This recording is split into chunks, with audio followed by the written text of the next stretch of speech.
Bismillahirrahmanirrahim. Assalamualaikum warahmatullahi wabarakatuh. Selamat pagi teman-teman mahasiswa.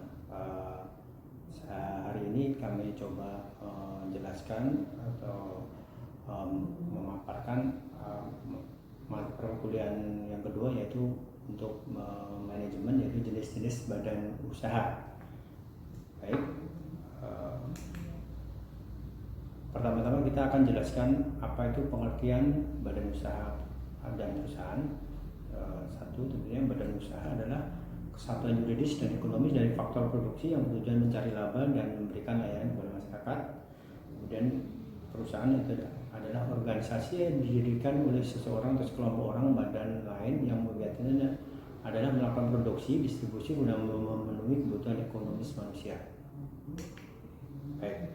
Kemudian jenis badan usaha berdasarkan kegiatannya itu kita bagi menjadi badan usaha ekstraktif atau tambang atau oil and gas, contohnya itu semen 3 roda atau freeport. Kemudian badan usaha agraris, contohnya itu PT PN dan Mina Padi. Kemudian badan usaha industri itu PT Gudang Garam. Kemudian badan usaha perdagangan, contohnya adalah PT Shopee dan Bukalapak. Dan badan usaha jasa itu contohnya Peruri dan Pegadaian. Kemudian jenis badan usaha berdasarkan kepemilikan modal kita bagi menjadi BUMS itu PT Astra milik swasta, kemudian BUMN badan usaha milik negeri itu PT Pelindo dan Garuda, BUMD itu badan usaha milik daerah itu Bank BPD Jabar. Kemudian ada badan usaha campuran di mana antara daerah dan PT itu contohnya Pembangunan Jaya. Kemudian apabila jenis badan usaha berdasarkan asal modalnya itu kita bagi menjadi dua, itu badan usaha peranan modal dalam negeri dan badan usaha peranan modal asing. Kalau contoh dalam negeri itu Jamu Lina Menir, dan dalam modal asing contohnya Ericsson Indonesia. Kemudian berikutnya jenis badan usaha berdasarkan fungsi kita bagi jadi tiga, yaitu fungsi komersial, fungsi sosial, dan fungsi pembangunan ekonomi. Kemudian jenis perusahaan kita bagi menjadi tiga, yaitu jenis perusahaan jasa, jenis dagang, dan perusahaan manufaktur. Kemudian kita akan mempelajari bentuk-bentuk perusahaan. Kenapa kita belajar bentuk-bentuk perusahaan? Karena nantinya kita mata kuliah kali ini adalah pembiayaan, di mana kita harus mengetahui bentuk perusahaan, scope of work perusahaan itu yang akan melakukan pembiayaan. Adapun bentuk-bentuk perusahaan adalah satu, itu perusahaan perorangan, kemudian firma kedua atau disingkat FA, kemudian berikutnya perseroan komanditer disingkat CV, kemudian perseroan terbatas disingkat PT, kemudian perseroan terbatas negara disingkat Persero, kemudian perseroan perusahaan negara umum disingkat Perum, kemudian perusahaan negara jawatan disingkat Perjan, kemudian perusahaan daerah disingkat PD, dan berikutnya koperasi. Yang bentuk yang lain itu ada joint venture, holding, company, kemudian kartel, yayasan, perusahaan asing, asuransi, leasing, dan franchising. Kami coba jelaskan penjelasannya satu-satu real jenis-jenis perusahaan. Perusahaan perorangan adalah perusahaan yang dimiliki dan dikelola dan dipimpin oleh seseorang yang bertanggung jawab terhadap resiko aktivitas perusahaan. Contohnya toko kelontong Ali, toko beras Ahmad. Jadi intinya belum ada surat-surat hukum secara hukumnya ya, jadi hanya kita menjalankan usaha di perumahan atau di toko rumah kita gitu ya. Kemudian di situ ada kebaikan dan keburukannya, atau kelemahan atau kekurangannya, atau kebaikannya. Untuk kebaikannya adalah bebas dari dalam pengambilan keputusan, kerahasiaan terjamin, hak milik keuntungan jadi milik pribadi. Kemudian keburukannya, tanggung jawabnya tidak terbatas, utang, sumber keuangan terbatas, pengelolaan manajemen yang kompleks, kelangsungan usaha tidak terjamin. Kemudian firma adalah suatu persekutuan antara dua orang atau lebih dengan nama bersama untuk menjalankan usaha termasuk keuntungan kerugiannya, di mana tanggung jawab masing-masing anggota tidak terbatas. Contoh firma KAP Sugeng Pamuji, kemudian firma Roslai Pajak Agung dan Partner.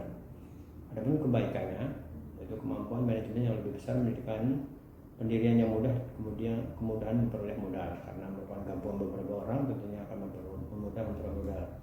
Kemudian keburukannya adalah kerugian akibat satu anggota ditanggung bersama, kelangsungan perusahaan tidak menentu, kekayaan pribadi menjadi jaminan utang. Kemudian ada berikutnya, perseroan komaniter atau CV adalah suatu badan usaha bisnis yang didirikan oleh dimiliki oleh dua orang atau lebih untuk mencapai tujuan bersama dengan tingkat keterlibatan yang berbeda-beda di antaranya anggotanya. Contoh CV Kontraktor Listrik, CV Madujaya. Jenis keanggotaan untuk CV ada sekutu pimpinan, sekutu terbatas, sekutu diam, sekutu rahasia, kemudian sekutu senior dan junior. Kemudian ada pun kebaikannya adalah menjadinya relatif mudah, kemampuan manajemen lebih besar, kemudian modal kredit lebih gampang. Dan keburukannya kelangsungan hidup tidak menentu, sulit untuk menarik modal, sebagian sekutu memiliki tanggung jawab yang tidak terbatas. Berikutnya adalah perseroan terbatas atau PT. Itu badan hukum yang merupakan persekutuan modal yang didirikan berdasarkan perjanjian melakukan kegiatan usaha dan modal dasar yang seluruhnya terbagi dalam saham yang memenuhi persyaratan yang ditetapkan dalam Undang-Undang Nomor 40 Tahun 2007. Contohnya PT Sumarekon, PT Matahari. Ciri-ciri PT yaitu didirikan dengan akte notaris, asisi dari Departemen Kehakiman, kemudian persekutuan modal, maju mundurnya tergantung direksi, hak suara rapat tergantung setia saham, keuntungan sesuai saham. Kelebihan PT, kelangsungan hidup terjamin, kemudian pemilik dan manajemen terpisah, saham bisa ke publik. Kemudian kekurangan PT, birokrasi sulit, kompleks, biaya pendirian besar, waktu pendirian lama, pajak tinggi, prosedur laporan finansial cukup kompleks. Kelembagaan dan jenis PT. Kelembagaan PT yaitu ROPS kekuasaan tertinggi, komisaris mengawasi direksi dan dewan direktur, direksi mengelola perusahaan. Jenis PT kita bagi tertutup, sahamnya dimiliki orang tertentu, kemudian terbuka, sahamnya publik dimiliki 30%-nya dimiliki oleh masyarakat, kemudian PT kosong tidak aktif, dan PT asing didirikan di luar negeri, kemudian PT domestik didirikan di dalam negeri.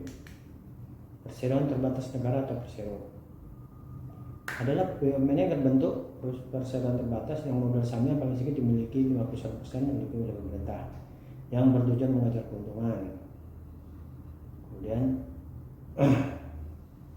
berikutnya, Perum adalah perusahaan negara yang didirikan dengan tujuan untuk melayani kepentingan umum dan memperoleh keuntungan. Perusahaan ini berstatus badan hukum dalam model usaha yang digunakan seluruhnya milik negara. Contoh Perum Damri, Perum Peruri.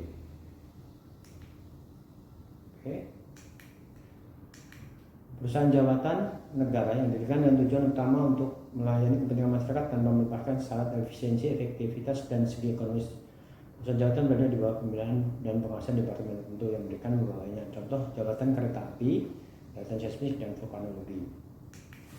Perusahaan daerah adalah badan usaha yang dibentuk oleh pemerintah daerah untuk mengembangkan perekonomian daerah dan untuk menambah penghasilan daerah tertentu. Tujuannya pendirian perusahaan daerah itu ini adalah untuk ikut serta melaksanakan pembangunan daerah di bawah pimpinan daerahnya. Contoh Ancol Dufan, Pasar Jaya.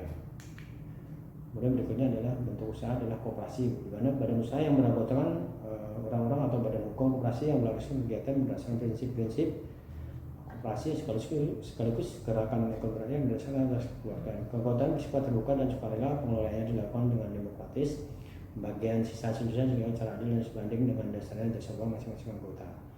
Dan membangun dan mengembangkan potensi dan kemampuan ekonomi anggota pada khususnya masyarakat pada umumnya untuk meningkatkan kesejahteraan ekonomi dan sosial, berperan secara aktif dan upaya mempertinggi kualitas kehidupan manusia dan masyarakat, memperkokoh perekonomian rakyat dan kekuatan ekonomi koperasi sebagai cukupnya. Contoh koperasi simpan pinjam makmur.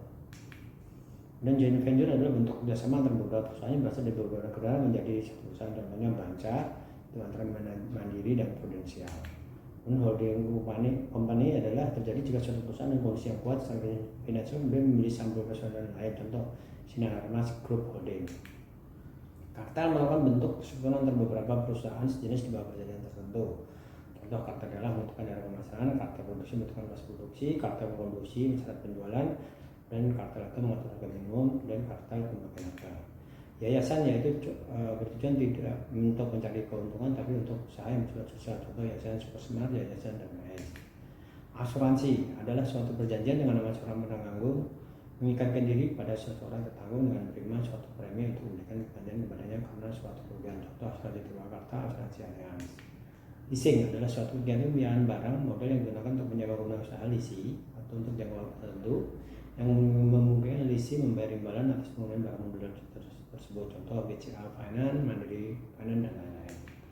Franchise atau waralaba itu pemberian lisensi atau suatu format bisnis kerja secara keseluruhan di mana pemilik hak guna menambah franchisor memberikan lisensi atas jumlah penerima hak guna nama franchisee untuk memasarkan produk atau jasa dan melakukan bisnis yang dikembangkan oleh franchisor. Contoh Baba Raffi, McDonald. Jenis-jenis franchise yaitu produk franchising yaitu Campus West Jerman, kemudian manufacturing franchising Coca-Cola, dan bisnis format franchising KFC dan McDonald. Demikian penjelasan kami perihal jenis-jenis dan bentuk usaha di Indonesia. Assalamualaikum warahmatullahi wabarakatuh.